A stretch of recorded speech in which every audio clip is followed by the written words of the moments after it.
eles viram os templos sagrados de Karnak e ficaram impressionados com a imponência dos gigantescos pórticos.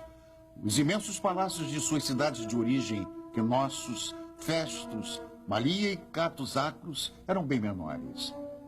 Nenhuma imagem de seus reis podia ser comparada à sublime grandeza dos gigantescos faraós.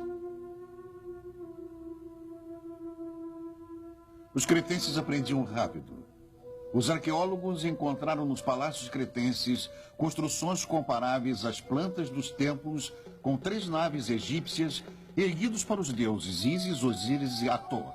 E com a influência arquitetônica egípcia veio também a religiosa.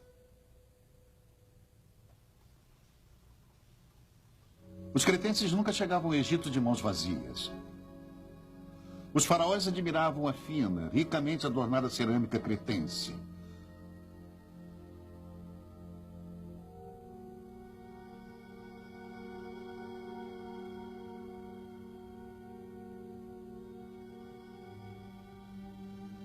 Os cretenses eram chamados de Keftiu no Egito. Eram respeitados e queridos. Eles não vinham com navios de guerra, não queriam pilhar, e sim fazer comércio. O nome de Creta desaparece repentinamente dos antigos papiros escritos pelos historiadores egípcios.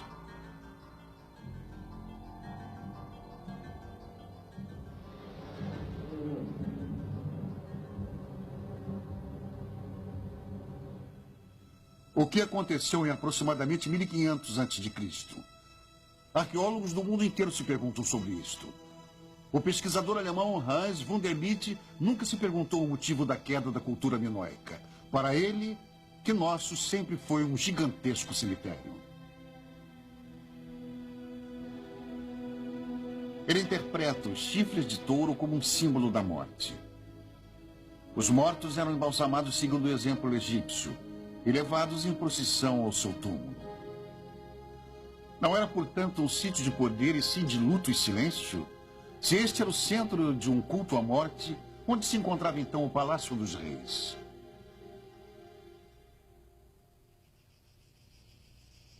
Hoje a tese de Wunderlich está ultrapassada. Arqueólogos encontraram próximo aos palácios inúmeras cavernas que serviam de túmulos com cinzas de seus mortos da era minoica.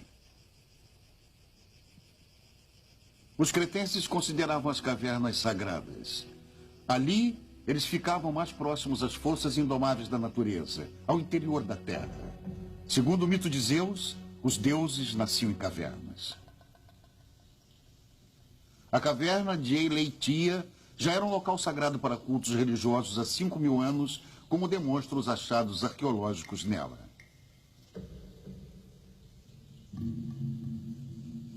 Na gruta de estalactites, à luz do facho, vê-se cacos de tigelas de sacrifícios dedicados aos deuses há milênios. E os achados nos provam, também a deusa das serpentes era adorada aqui. Esta estalagmite, um símbolo fálico de fertilidade, encontra-se no centro deste local de adoração. Um muro baixo circunda o santuário. Uma lenda se mantém até hoje. Mulheres grávidas teriam tocado a pedra com o seu corpo e orado, pedindo por um parto sem complicações.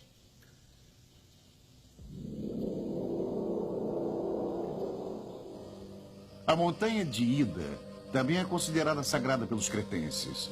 Nesta serra, sempre coberta de neve, há uma gruta onde, segundo a lenda, nasceu Zeus, o pai de todos os deuses.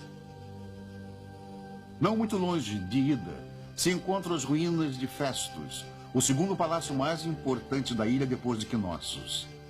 Também Festos foi destruído por uma misteriosa catástrofe em aproximadamente 1450 a.C. Aqui foi feito um sensacional achado arqueológico, um pequeno disco de argila, o primeiro documento de uma escrita europeia. Até hoje, ninguém conseguiu decifrar os símbolos gravados na peça. O seu significado permanece perdido na história. Tudo o que se sabe sobre a mensagem gravada no disco de Festos é que os hieróglifos desenhados em forma de espiral devem ser interpretados de fora para dentro. Grupos inteiros de ideogramas se repetem, lembrando hinos religiosos que guardarão os seus segredos talvez para sempre.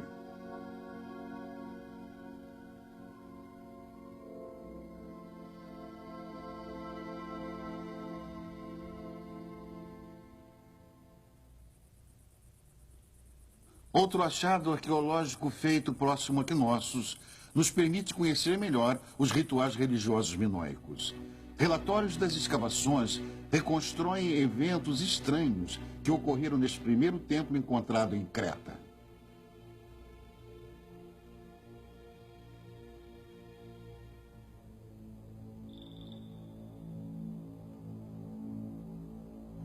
De trás da antessala estão as portas que levam aos 3 aposentos dedicados aos cultos religiosos. Na sala do meio enfileiram-se as oferendas.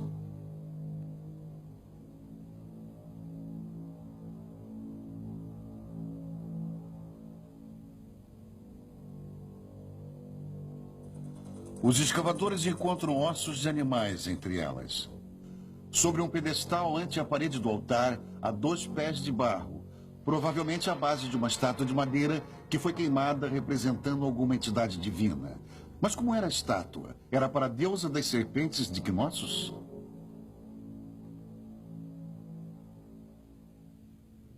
Em uma tigela quebrada encontrada na antessala do templo, reconhece-se a figura de um touro. Era uma tigela para oferendas animais? Ao lado dos cacos, restos de um ser humano. Tratava-se de um sacerdote? Na sala direita, os arqueólogos encontram vestígios de uma tragédia. Ao lado do altar, estão caídos um homem e uma mulher. Sobre o altar encontram-se ossos e uma faca para sacrifícios. Estariam eles sacrificando um touro no momento da catástrofe? Na pintura de um sarcófago vê-se a reprodução do ritual.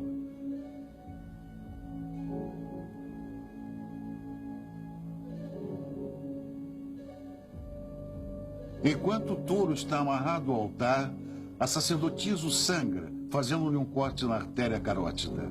Seu sangue é assim recolhido em uma tigela. Mas neste templo não se trata de sacrifícios animais. Alguns patologistas constataram que os ossos encontrados sobre o altar pertenciam a um jovem rapaz. Mas por que sacrifícios humanos? O que os deuses deveriam dar em troca? De nada adiantou. Um terremoto fez o templo ruir, soterrando sacerdotes e vítimas sob os escombros. Após a catástrofe, templos e palácios são reconstruídos maiores do que antes. Mesmo assim, o reino minoico desaparece. Por quê?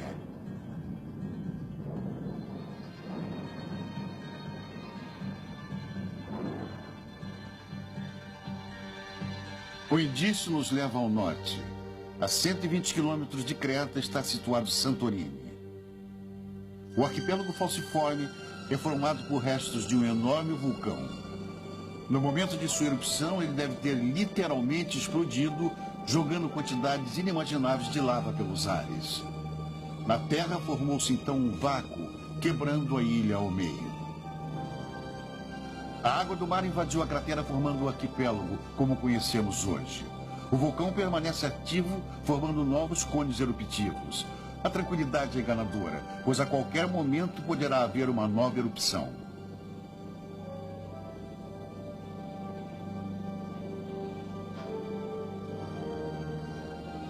Viver em solo insulano tão perigoso exige fé em Deus, mas também tem suas vantagens. A terra vulcânica é muito fértil, produzindo o famoso vinho de Santorini, cultivado em vinhas em forma de terraços. Os visitantes do mundo inteiro que aqui chegam não vêm em busca de sinais de destruição, e sim para conhecer os povoados pitorescos situados à borda de uma cratera circundada pelo mar. Após um forte terremoto em 1956, os povoados foram reconstruídos. O alegre presente de Santorini contradiz o seu terrível passado soterrado na ilha. O arqueólogo grego Espiridon Marinatos descobriu na península de Acrotira, em Creta, no ano de 1967, soterrada sob uma espessa camada de cinzas, uma cidade da Era do Bronze. Há 30 anos há escavações na área. Constatou-se que Acrotiri era uma colônia cretense e o seu trágico fim foi um golpe de sorte para os pesquisadores, pois as cinzas protegeram e conservaram toda a sua cultura. Cozinhas e oficinas nos contam o dia a dia de seus habitantes. Cereais e caroços de azeitonas foram encontrados em jarros e tigelas. Porém, o trabalho entre paredes desmoronadiças é perigoso.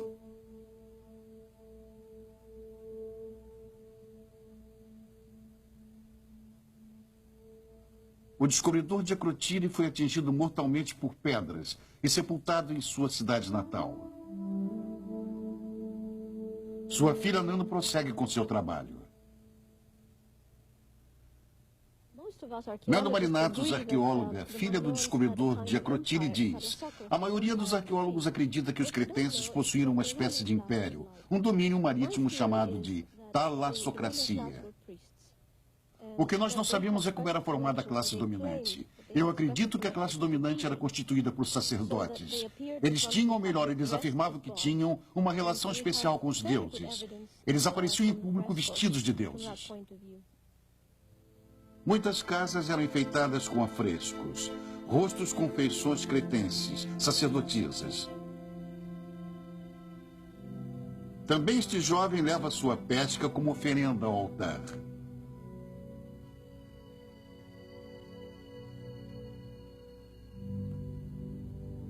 A brilhante cultura se perde sob o caos. A terra treme. Paredes e escadarias são esmagadas pelas forças da natureza. Depois, a erupção do vulcão. Muitos pesquisadores concordaram com a ideia de Spiridon Marinatus. O primeiro a afirmar que o vulcão de Santorini fora o responsável pela destruição da cultura minoica em Creta, em 1500 a.C. O vulcão teria expelido as suas cinzas sobre o mar e envenenado a terra. Homens e animais morreram de fome.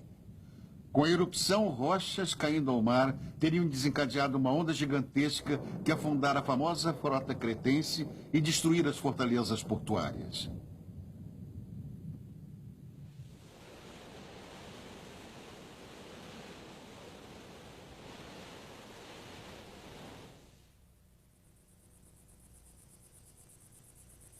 Dois pesquisadores que contradizem a tese de Marinatus são os geólogos alemães Hans Pichler e Walter Friedrich. Há anos, eles pesquisam detalhadamente a cratera. A camada de cinzas e pedra-pomes que cobria a Acrotiri tinha 60 metros de espessura.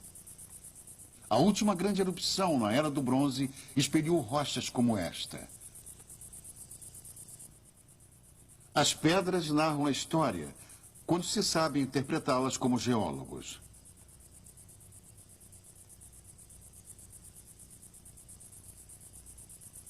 O professor Pichler tenta distinguir os vestígios de milhares de anos.